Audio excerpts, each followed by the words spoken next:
So that's it. I've now used it for about 10 cleaning jobs, and overall I like it. It's definitely way better than the alternative of having to vacuum manually. Now, on the plus side, the motor is definitely more powerful than my previous model and can clean a lot better, especially on carpet. The navigation seems a lot smarter, and you get the sense that this robot is actually intelligent in the way that it moves around the room, and you can tell it's not just randomly finding its way around. It is definitely quieter than my last model.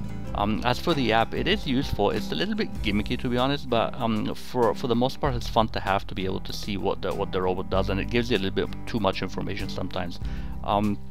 Simply because of the fact that with older models, for example, sometimes it may have had an error and you never even knew about it, but this one actually does tell you about it. But overall, the whole system was actually easy to use, and it was pretty straightforward to set up in my experience anyway.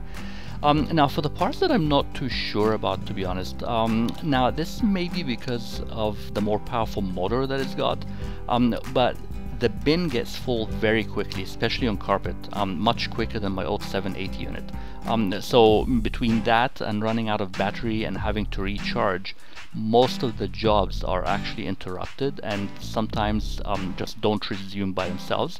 And I ended up having to basically just clean up one room at a time these days, just to make sure that one job is finished and I know that the room's been cleaned before I continue on to another room. And I use the virtual walls and other things to stop it from moving from the other room.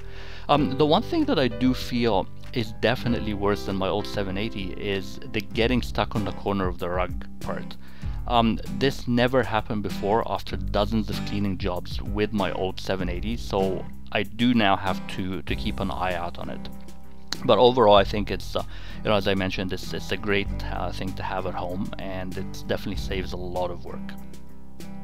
I hope you found this useful, and thanks for watching.